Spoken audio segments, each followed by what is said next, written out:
Dear students of class 11, अभी हम plant kingdom से वीडियो बनाने जा रहा। जैसा कि इससे पहले हमने बताया था डिफरेंट क्लासिफिकेशन सिस्टम को पिछले वीडियो में, और फिर प्लांट का जो क्लासिफिकेशन किया गया उस प्लांट क्लासिफिकेशन में पहला आता है थाइलोफाइटा, और थाइलोफाइटा का जो रिप्रेजेंटेटिव है या ऑल थाइलोफाइट्स आर सो कॉल्ड अलगी, जितने भी थाइलोफाइटा है वह अलगी कहलाते हैं। तो आज हम अलगी का एक इंट्रोडक्शन, एक परिचय इस वीडियो के द्वारा आप सबों को दे रहे हैं। तो देखें, अलगी इसको हम लोग शैवाल कहते हैं, और बचपन में हम लोग के घर में कहते थे कि खेत से, धान के खेत से सेमार को हटवा दो। तो समझ में नहीं आता था कि ये क्या होता है सेमार, लेकिन बाद में इस बात को हमने फाइंड आउट किया कि ये सेमार नहीं है, शैवाल। ये क्या होता है, मासिव होता है और धान के खेत में, तो उसको हटा देना। तो ये क्या है, शैवाल। तो देखेंगे शैवाल की उपस्थिति हम लोग बहुत तरह से देखते है ना, जिसको काई भी कहते हैं चापाकल पर, और अन्य गीले जगह पर हम इसकी उपस्थिति देखते। वैसे क्या है इसके ऑक्यूरेंस में, ऑक्यूरेंस का मतलब हुआ इसकी उपस्थिति एल्गी का। तो एल्गी क्या है, यह क्लोरोफिल बियरिंग सिंपल थाइलोइड और ऑटोट्रॉपिक ऑर्गेनिज्म। क्या हो गया, क्लोरोफिल बियरिंग, इसमें क्लोरोफिल होता है, और क्लोरोफिल इसमें होगा, वो फोटोसिंथेसिस करेगा। तो ये क्लोरोफिल बियरिंग सिंपल सरल बॉडी स्ट्रक्चर है, थाइलॉइड कहलाता है। थाइलॉइड का मतलब हुआ कि इसकी बॉडी स्ट्रक्चर जो है वह थाइलस। थाइलस का मतलब है कि इसके शरीर यानी प्लांट बॉडी का चाहे डिफरेंशिएशन नहीं है ना, the plant body is not differentiated into root, stem and leaves. इसमें ना तो जड़, ना तना और ना पत्तियां पाई जाती है, वो बना ही नहीं है, विभेदन ही नहीं हुआ। तो इसलिए यह ऐसे प्लांट बॉडी को थाइलस कहा जाता है जिसमें रूट, स्टेम एंड लिम्स का चाहे डिफरेंशिएशन नहीं हुआ। तो अलगी में इसका डिफरेंशिएशन नहीं हुआ, इसलिए अलगी का जो बॉडी है वो क्या, थाइलस कहलाता है। और फिर क्या है, चूंकि क्लोरोफिल है इसलिए क्या करता है, भोजन निर्माण करता है, इसलिए ऑटोट्रॉपिक। तो ये क्या हो गया, सिंपल क्लोरोफिल बियरिंग थाइलॉइड और ऑटोट्रॉपिक ऑर्गेनिज्म। साथ ही यह एक्वेटिक होता है। एक्वेटिक का मतलब हुआ कि ये जल में पाया जाता है, यह जलीय जीव है। और जल के दो प्रकार हो गया, एक तो हुआ फ्रेश वाटर और दूसरा हो गया मैरीन वाटर।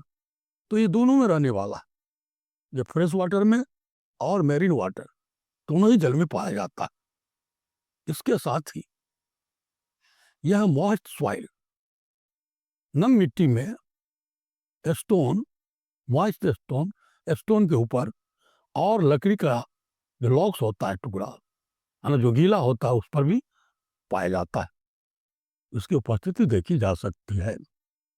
और यह जो है इतना ही नहीं, यह क्या करता है, फंजाई के साथ अपना एक रिलेशनशिप बनाता है, म्यूचुअल रिलेशनशिप, जिसको सिम्बायोटिक रिलेशनशिप कहते हैं। तो यह एल्गी फंजाई के साथ सिम्बायोटिक रिलेशनशिप बनाता है, और इस सिम्बायोटिक फॉर्म को आप सुने होंगे, क्या कहते हैं, लाइकेन कहते हैं। और फिर ये एनिमल्स में स्लॉथ बियर, उस पर भी ये पाया जाता है। तो ये हो गया इसकी उपस्थिति। यानी ये अलगी कहाँ कहाँ पाया जाता है उसको मैंने बताया। अब इसके बाद आता है कि इसके शरीर की रचना, फॉर्म एंड साइज कैसा होता है। तो कहता है फॉर्म एंड साइज है ना वेरी वेरिएबल, लार्जली वेरिएबल, काफी वेरिएबल होता है। फ्रॉम माइक्रोस्कोपिक, यह माइक्रोस्कोपिक से लेकर के और कहता है मैक्रोस्कोपिक टू रेंजेस, है ना, कॉलोनियल, है ना, ये कॉलोनी का निर्माण करता है। यानी बॉलवॉक्स में यह कॉलोनी बनाता है। और फिर क्या होता है, यह फिलामेंटस, है ना, फिलामेंटस भी होता है। तो फिलामेंटस किसमें, जब फिलामेंट बनाते हैं तो ये स्पायरोगैरा में ये क्या करते हैं, फिलामेंट्स बनाते हैं। तो वह फिलामेंटस होता है, कॉलोनियल होता है, माइक्रोस्कोपिक होता है और फिलामेंटस होता है। और क्या है, एक केल्प नामक जो एल्गी होता है वह काफी मासिव उसका बॉडी स्ट्रक्चर होता है। तो इसका फॉर्म एंड साइज हो गया। अब देखिए कि इसमें ये हो गया ऑक्यूरेंस, फॉर्म एंड साइज। अब इसमें रिप्रोडक्शन, तो रिप्रोडक्शन जो है वो तीनों तरह का होता है। पहला जो रिप्रोडक्शन है वो क्या है, वेजिटेटिव रिप्रोडक्शन है। और वेजिटेटिव रिप्रोडक्शन जो है ये कैसे होता है, तो ये वेजिटेटिव रिप्रोडक्शन फ्रेगमेंटेशन के द्वारा होता है। फ्रेगमेंटेशन होता है, फ्रेगमेंट का मतलब इसका टुकड़ा, विक्षेपित पार्ट, फ्रेगमेंट।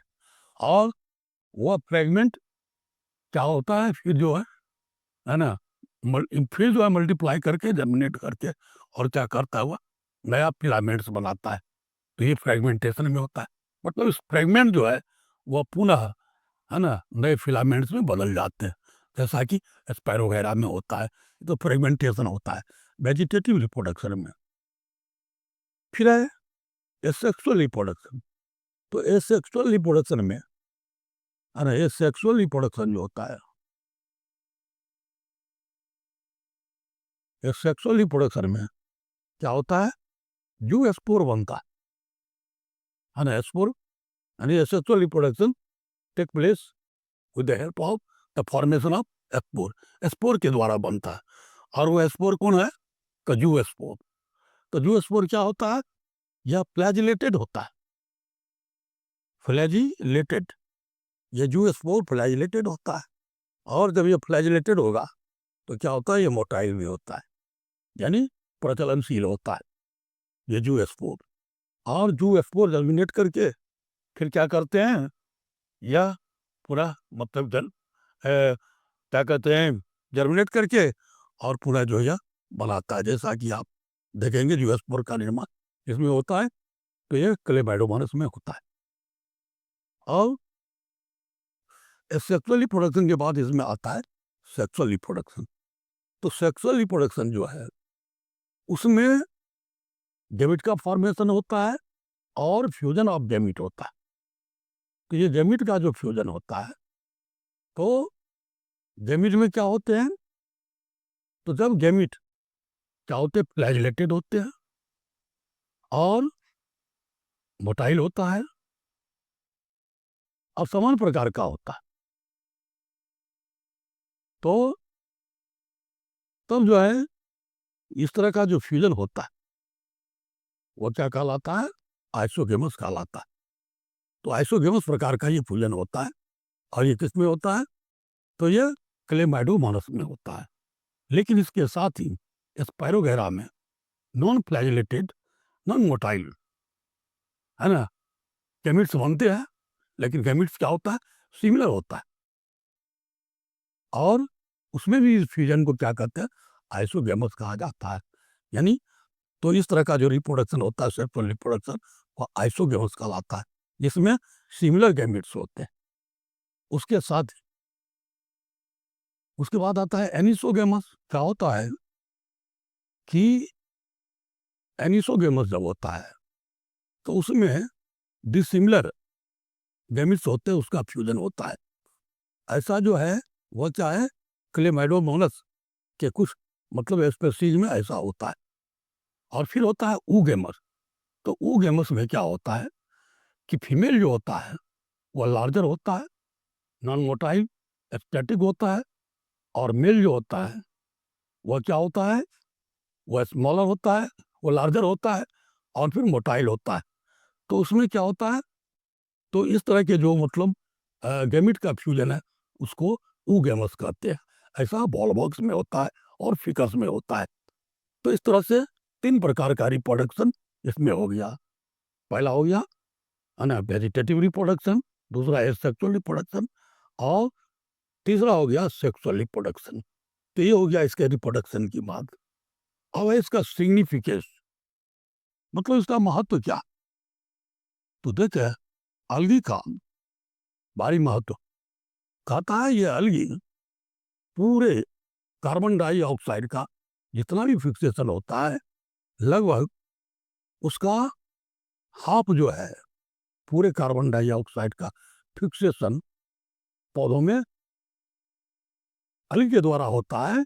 क्योंकि यह क्लोरोफिल बेयरिंग है और ऑटोट्रॉफ है। यह क्या करता है, फोटोसिंथेसिस के द्वारा कार्बन डाइऑक्साइड का यह फिक्सेशन करता। लगभग जितना भी फिक्सेशन होता है अर्थ पर उसका हाफ है ना इसके अलगी के द्वारा होता है। फिर है कि चूंकि यह फोटोसिंथेटिक है इसलिए यह O2 का अमाउंट एटमॉस्फेयर में है ना बराबर बनाए रखता है ना। O2 ये जो है रिलीज करता और इन्वायरमेंट में O2 की जो है पर्याप्त मात्रा बनाए रखता है क्योंकि यह फोटोसिंथेटिक है। उसके बाद बहुत से हाँ ऐसा है कि यह प्राइमरी प्रोड्यूसर इसको कहा गया है। तो ये प्राइमरी प्रोड्यूसर के रूप में रिच अमाउंट ऑफ है ना कंपाउंड बनाता है, ऑर्गेनिक कंपाउंड बनाता है ना, rich amount of energy like food, ये फूड का निर्माण करता है ना। और एनर्जी रिच कंपाउंड का निर्माण करता है जो एक्वेटिक ऑर्गेनिज्म के फूड साइकिल में क्या होता है, काम आता है, जिसके द्वारा है ना एक्वेटिक ऑर्गेनिज्म के फूड साइकिल संपन्न होते हैं। बहुत सारे जीव है इसमें, बहुत सारे एल्गी के स्पीसीज जैसे कि पोरपैरा है ना, लेमिनेरिया और सार्गसम, ये क्या है फूड के रूप में काम आता है। बहुत ऐसे हैं जिससे हाइड्रोकोलाइड का निर्माण होता है, जिससे क्या कहते हैं सूखने का काम होता है, उन हाइड्रोकोलाइड्स बनाता है। और जैसे ब्राउन एल्गी और रेड एल्गी इसमें आते है ना, जिसको रेड एल्गी या एल्गिन कहा जाता है। कुछ ऐसे एल्गी हैं जो एगार का नाम सुन रहे होंगे। एगार है ना एक जूस है ना, उसे के द्वारा ही मतलब एल्गी से ही इसका निर्माण होता है। जेम्स और जेली बनाने में एल्गी का उपयोग होता है। और कुछ ऐसे वेराइटीज हैं एल्गी के जो प्रोटीन रिच होते हैं, जैसे स्पायरुलिना, वह क्या होता है फूड सप्लीमेंट के रूप में है ना स्पेस ट्रैवलर को काम आता है। तो इस तरह से एल्गी का बहुत सारे उपयोग है और यही जितना भी उपयोग है यह इसका सिग्निफिकेंस हो गया। तो इस तरह से एल्गी के बारे में मैंने उसके ऑकेरेंस के बारे में है ना, फॉर्म एंड साइज के बारे में, रिप्रोडक्शन और सिग्निफिकेंस के बारे में मैंने इस वीडियो के द्वारा बताया। आप जो इस वीडियो को देखिए, लाइक कीजिए और इस चैनल को सब्सक्राइब कीजिए। धन्यवाद।